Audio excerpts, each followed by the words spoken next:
என் பேர் நடராஜன். நடராஜன் எனக்கு பேர் வச்சாது என்னமோ தெரியல. நான் எல்லா இடத்துக்கும் நடந்தே போகணுன்னு நினப்பேன். நடந்து போகிறதுனா எனக்கு ரொம்ப பிடிக்கும். இலப்பத்தை போலியாக நான் பெரும்பாலும் போகிறதே கிடையாது. அந்த ரூட் எனக்கு பிடிக்கவே பிடிக்காது. காலார இந்த ஆத்தோரம் நிறையா மரங்கள் வளர்ந்துருக்கும். அந்த மரங்களோட பேசிக்கிட்டே நடந்து ஊருக்கு போகிறது தான் எனக்கு ரொம்ப பிடிக்கும். நான் பார்க்குறப்போ சின்ன வயசில் நான் நட்டு வைத்த அல்லது நிறையா பேர் நட்டு வைத்த அந்த சின்ன சின்ன செடிகளை அப்போலேருந்து நான் பார்த்துக்கிட்டே இருக்கேன். அதுகளோட பேசுவேன். நான் இப்போ பெரிய மரமாக பெருசுகளாக வளர்ந்துருச்சு. அதுகளோட பேசுவேனே, அளவலாகுவேன், சிரிப்பேன், சந்தோஷமாக இருக்கும். அதனுடைய தளிர்கள், இலைகள், பூ, காய், கனிகள் ஒன்றொன்றையும் தொட்டு பார்ப்பேன். அவங்கள சிலாகிப்பேன். நான் அவங்களுக்கு அவ்வளோ சந்தோஷமாக இருக்கேன். என்னை பார்க்குறப்பயே அந்த மரம் செடிகள் அசைவது போல் என்னை சந்தோஷமாக கூப்பிட்றது போலவே இருக்கும். நான் அது எனக்கு தார்மீக கடமையாக, இது எனக்கு கொடுக்கப்பட்ட வேலையாக நான் நினைப்பேன். அவ்வளோ உற்சாகமாக இருக்கும் அவங்களோட நான் பேசிக்கிட்டு நடந்து வர்றது. ஆனால் என்னுடைய கணக்கு 4-4-8ன்றது எல்லாருடைய கணக்கு அதுதான். ஆனால் கணக்கு வேறு மாதிரியில் எழுதியிருக்கு. நான் என்றைக்கும் இல்லாமல் இன்றைக்கி இலப்பத்து போலியாக வரேன் ஊருக்கு. எல்லாம் பொழுது சாயிற நேரம், இருட்டு ஆரம்பிக்கிற நேரம், மெல்ல வந்துட்டுருக்கேன். மரங்கள் ரொம்ப கிடையாது. நான் அப்படியே வந்துட்டுருக்கேன். திடீர்னு பார்த்திங்கன்னா நல்லா இருள் கவிழ்ந்த நேரத்தில் ஒரு சின்ன முனகல் சத்தம். டக்குன்னு நின்று பார்த்தா ஒரு புதர். அந்த புதருக்கு பின்னாடி ஒரு துணி பந்து அப்படியே உள்ள மூட்டை கிடக்கிற மாதிரியே இருந்துச்சு. நல்லா போய் பக்கத்தில் போய் பார்த்தா அது ஒரு பெண், நிறைமாத கர்ப்பிணியாக இருக்கா. அவள் சூழ் பிடிச்சிருந்தா, சூழியாக இருந்தா. எனக்கு அப்படியே தூக்கி வாரி போட்டுருச்சு. ஐயோ பாவம் சொல்லி அப்படியே அந்த பெண்ணை கைத்தாங்களாக வெளியில் கூட்டிகிட்டு வந்தேன். பாருங்கள், அதுவும் ஒரு கணக்கு தான். மாட்டு வண்டி யதார்த்தமாக வருது, ஊருக்கு போகிற மாட்டு வண்டி. அதை நிப்பாட்டி மாட்டு வண்டியில் அவளை ஏற்றி அப்படியே நேராக வீட்டுக்கு போயாச்சு.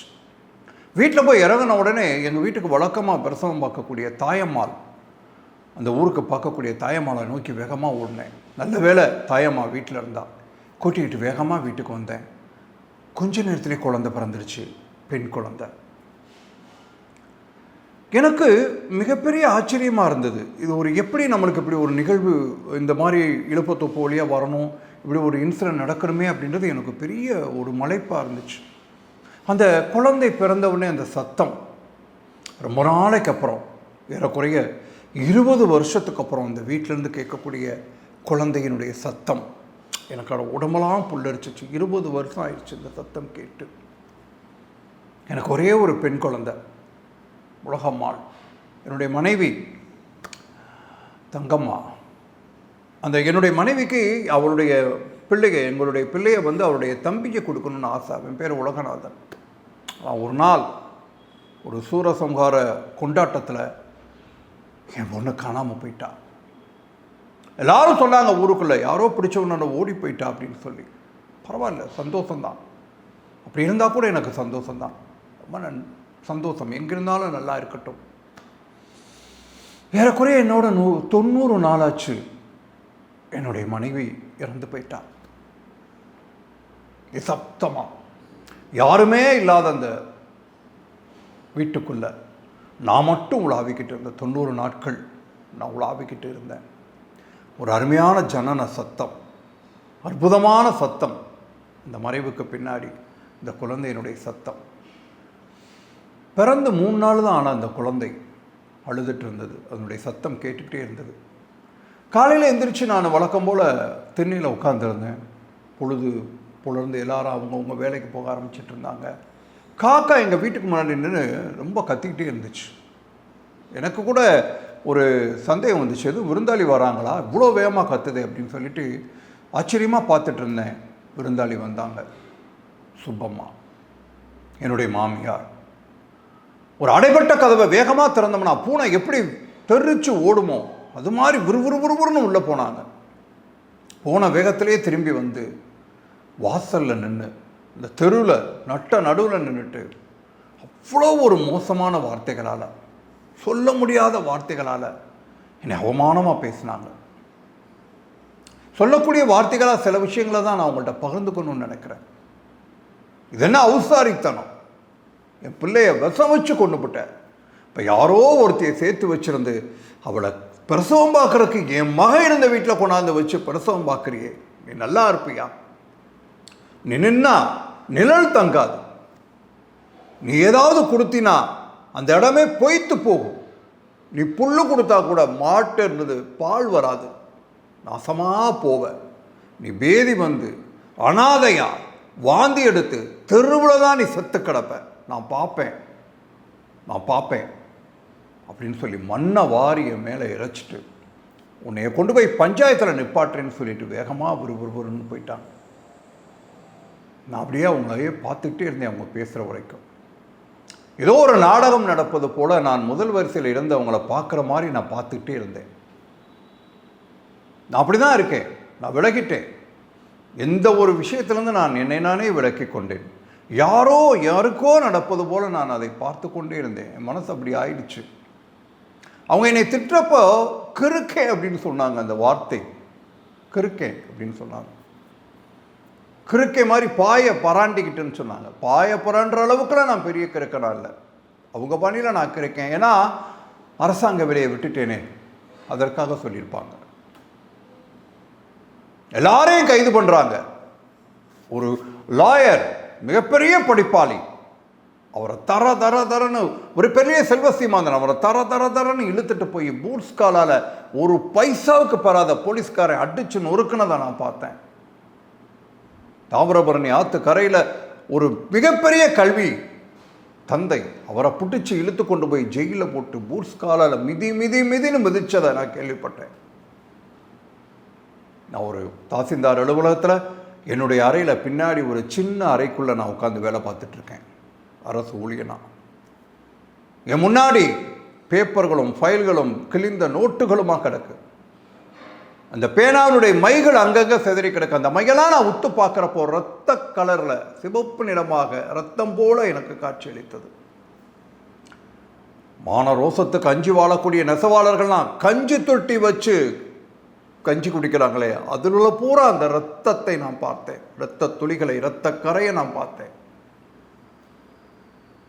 அவங்க யூஸ் பண்ணக்கூடிய ஒவ்வொரு ஆற்றாமையும் எனக்கு அப்படியே உள்ள பொங்கிக்கிட்டு வந்துச்சு. என்னால் அந்த அறைக்குள்ள இருக்க முடியல. ஒரு சாக்கடைக்குள்ள, ஒரு மனித கழிவுகள் இருக்கக்கூடிய கிடங்குக்குள்ள இருப்பது போல நான் உணர்ந்தேன். என்னை விட்டு வெளியேறணும்னு சொல்லி என் மனசெல்லாம் பதச்சிச்சு. ஒரு பேப்பர் எடுத்தேன். அந்த பேப்பர் எப்படி வந்தது தெரியுமா? ஒரு ஏழை தொழிலாளி ஏதோ ஒரு விஷயம் கேட்பதற்காக வந்தவனை இங்கே இருக்கக்கூடிய அதிகாரிகள் எல்லாம் தன்னுடைய அதிகார திமிருனால அவனை கண்டித்து அவனை வலுக்கட்டாயமாக காசு கொடுத்து, அவன் காசை கொடுத்து பேப்பர் வாங்கிட்டு வர சொல்லி வைந்த பேப்பர் அது. அருவருப்போடு அதை நான் எடுத்தேன். அந்த அறை முழுவதும் வன்மமும் அதிகாரமும் நிரம்பிய ஒரு இதாக இருந்துச்சு. அதெல்லாம் பார்த்தா சக மனிதனுடைய தோள்களை உரித்தது போல நான் ஃபீல் பண்ணேன். நான் அந்த பேப்பரில் ஒன்று எடுத்து என்னுடைய ராஜினாமாவை நான் எழுதினேன். ஒரு செத்த எலியை கையில் பிடித்து கொண்டு போது போல கொண்டு போய் தாசில்தார் முன்னாடி நிப்பாட்டினேன். அவர் அப்போ தான் வந்திருந்தார். என்னதுன்னாரு? ராஜினாமான்னு சொன்னேன். யாருக்குன்னாரு? எனக்கு அப்படின்னு. சொத்துக்கு என்ன பண்ணுவீர்னாரு? சாப்பாடு இல்லை, நான் மனுஷன் செத்து போக மாட்டான்னு சொல்லிட்டு விறுவிறுன்னு வந்துட்டேன், வேலையை தூக்கி போட்டு. ஒரு பக்கம் பார்த்தா என்னுடைய மாமியாரும் பாவம்தான், சுப்பம்மாவும். பொண்ணு இறந்து போயிட்டா. சின்ன வயசுலேயே கணவனை இழந்து கஷ்டப்பட்டு உழைச்சி சம்பாரித்து என்னத்தையோ வாழ்வயிறு அறவயிறு நிரப்பி இந்த குழந்தைகளை வளர்த்து அதில் ஒரே ஒரு பொண்ணு அவளுக்கு, அந்த பொண்ணையும் கட்டி கொடுத்து அவளையும் இறந்து போயிட்டா. பேத்தி போன இடம் தெரியல. ஆற்றாமை என்னுடைய மாமியாருக்கு. அதனுடைய வெளிப்பாடுகள் தான் இவ்வளோ தூரம் நம்ம பேசிட்டு போயிருக்கணும். இதெல்லாம் நினச்சிட்டு நான் கண்ணை மூடி உட்காந்துருந்தேன். பராகுசம் வந்துட்டார். வந்து மச்சான் அவங்க சொன்னது தப்பு மச்சான், அக்கா பண்ணுறது தப்பு மச்சான், உங்களை கொண்டு போய் நீங்கள் நல்லவர் மச்சான், நீங்கள் எல்லாமே கணக்கு பண்ணி தான் செய்வீங்க, நீங்கள் நல்லவர், உங்கள் மனசில் எந்த கல்லமும் கிடையாது, அது கொண்டு போய் பஞ்சாயத்தில் சொல்லியிருக்கு, பஞ்சாயத்தில் யார் வர்றான்னு பார்ப்போம், நான் பேசிக்கிறேன் மச்சான், நான் உனக்கு சப்போர்ட்டாக இருப்பேன் மச்சான், நான் இருப்பேன் உன் கூட, உன்னை பற்றி எனக்கு நல்லா தெரியும், எங்கள் அக்காட்ட நான் எவ்வளவோ சொன்னேன், அது கேட்கல, நான் இருக்கேன் வா அப்படின்னு சொன்னான். சட்டை எடுத்து மாட்டிக்கிட்டு கிளம்புனேன். நான் பஞ்சாயத்தில் எல்லாரும் கூடியிருந்தாங்க. பிராது கொடுத்த என்னுடைய மாமியாரும் நானும் கைகட்டி நின்றுட்டு இருந்தோம். நிற்கணும். மாமியார் சொன்னாங்க, என் பொண்ணை செத்து போயிட்டா, இப்போ யாரோ ஒருத்தையை கூட்டி கொண்டாந்து வீட்டில் வச்சுருக்கான் அந்த மனுஷன் அப்படின்னா. ஆனால் பஞ்சாயத்தில் இருக்கவங்க சத்தமோடு சொன்னாங்க, பேசாமல் வாய மூடுமா. நாங்கள் அந்த பொண்ணுகிட்டே போய் விசாரிச்சிட்டோம். இந்த பெரியவருக்கு எனக்கு எந்த சம்மந்தமும் கிடையாது. நான் அனாத மாதிரி விழுந்து கிடந்தேன். அவர் தான் என்னை காப்பாற்றி கொண்டு வந்தார்னு சொல்லிட்டாங்க. மருமகன் அப்படிப்பட்டவர் இல்லைம்மா, நீ நினைக்கிற மாதிரி இல்லைம்மா, நல்ல மனுஷம்மா, வாய மூடுமான்ட்டாங்க. உடனே எங்கள் மாமியார் கேட்டாங்க, அந்த வீடு என் மக வாழ்ந்த வீடு, அது எனக்கு வேணும் அப்படின்னாங்க. உடனே பாராகுசம் உள்ள போச்சுட்டார். வாய மூடுங்க, பஞ்சாயத்துக்காரங்களுக்கு நான் ஒன்று சொல்லிக்க விரும்புகிறேன். இவருக்கு அங்கே எங்கள் பிள்ளைய கொடுக்குறப்ப ஒரு நகை, ஒரு காசு கூட நாங்கள் அவருக்கு கொடுக்கல. அவர் எந்த வரதட்சணையும் வாங்கிக்கல. அப்படியே எங்கள் பிள்ளையை ஏற்றுக்கிட்டார். அவர் தான் பண்ணார், எல்லாரையும் அவர் தான் பார்த்தார். அவங்க எங்கள் பொண்ணும் எந்த வேலையும் செய்யலை. அது எதுவுமே சம்பாத்தியம் இல்லை, எல்லாம் அவர் சம்பாத்தியம் தான். அவர் சம்பாத்தியத்தில் தான் இந்த வீட்டை கட்டினார். எங்களுக்கு அதுக்கு எந்த சம்மந்தம் கிடையாது. அவள் நோய்வாய்ப்பட்டிருக்கிறப்ப எத்தனை முறை ஆஸ்பத்திரிக்கு கூட்டிகிட்டு போயிருக்காரு தெரியுமா? டவுனில் இருக்கக்கூடிய ஆஸ்பத்திரிக்கு கூட்டிகிட்டு போய் எவ்வளவு காசு செலவழிச்சார்னு தெரியுமா உங்களுக்குலாம்? எனக்கு தெரியும். அவ்வளோ செலவழிச்சார். மகராசி இல்லை, போயிட்டா. ஏன்னா அவர் இறந்து என்னையோட சரியாக 90 நாள். அவர் சொல்கிறப்ப தான் நான் திரும்பி பார்க்குறேன். என் மனைவி இறந்து 90 நாள் ஆயிடுச்சு. இப்போ பார்க்குறப்போ அவன் சொல்கிறான், பராங்குசம் சொல்லி, எங்களுக்கு எதுவும் பாத்தியே கிடையாது, இந்த வீடுக்கும் எங்களுக்கு எந்த சம்மந்தம் கிடையாது. அப்படி நாங்கள் அந்த வீட்டை வாங்கினோன்னா எங்கள் குடும்பம் விளங்காது. இவருக்கு செய்த துரோகத்தினால எங்கள் குடும்பம் விளங்காமல் போயிடும். வேண்டாம், எதுவும் வேண்டாம் எங்களுக்கு. எங்கள் அக்கா சொல்கிறத நம்பாதீங்கன்னு சொல்லி பராகுசம் சொன்னான். பஞ்சாயத்துக்காரங்கன்னு சொல்லிட்டாங்களே, பிராதெல்லாம் கிடையாது, போமா, உன் சைடு எந்த நியாயம் கிடையாது, அவர் தான் வீடு கட்டியிருக்காரு, ஸோ நீங்கள் வீடும் கிடையாது, ஒன்றும் கிடையாது, நீ கிளம்புமான்னு சொல்லிட்டாங்க. நான் மெல்ல அவங்க பஞ்சாயத்துக்காரங்களோட கையெடுத்து கும்பிட்டு கேட்டுக்கிட்டேன், நியாய பிரகாரம் பார்த்தா, உங்களுடைய சட்டத்திட்டத்து பிரகாரம் பார்த்தா அவங்களுக்கு இந்த வீட்டு மேலே எந்த பங்கும் கிடையாது. நான் தான் வீட்டை கட்டினேன். ஆனால் 33 வருஷமாக என்னோட வாழ்ந்த என்னுடைய மனைவி இறந்து போயிட்டா. அவருடைய வாசம் இந்த வீடு பூரா இருக்கும். அவருடைய சுவாசம் இந்த வீட்டினுடைய ஒவ்வொரு சுவர்லையும் கேட்கும். அந்த சுவாச ஒளி மனைவி என்னுடைய மனைவி இருந்த இடத்துலையே, வாழ்ந்த இடத்துல என்னுடைய மாமியார் இருந்துக்கட்டும், சந்தோஷம். அவங்களுக்கு எழுதி கொடுத்துட்றேன், இந்த வீட்டை அவங்களே வச்சுக்கட்டும். எனக்கும் வடக்க தெற்க கிழக்க மேற்கேன்னு எங்கேயாவது நடந்து போயிட்டே இருக்கணுன்ற ஆதங்கம் இருந்துகிட்டே இருக்குது. நான் கிளம்புறேன், எல்லாரும் என்னை மன்னிச்சுங்க அப்படின்னு சொல்லிட்டு கிளம்பி வந்தேன். இருக்கிற கொஞ்சம் நஞ்ச பாத்திரத்தை மாத்திரம் வண்டியில் ஏற்றிக்கிட்டு நான் அந்த வீட்டை விட்டு வெளியேறினேன். பராகுசம் வந்து சொன்னான், மச்சான் நீங்கள் என்ன சொன்னாலும், நீ ஒரு முடிவு பண்ணிட்டீங்கன்னா நீங்கள் என்ன சொன்னாலும் கேட்க மாட்டீங்க, சந்தோஷமாக போயிட்டு வாங்க, நீங்கள் எங்கே இருந்தாலும் நல்லா இருப்பீங்க மச்சான், சந்தோஷமாக போயிட்டு வாங்க அப்படின்னா. நான் மெல்ல அந்த பெண்ணை பார்த்தேன். என்னை பார்த்தது அந்த பொண்ணு தலை குனிச்சுக்கிச்சு.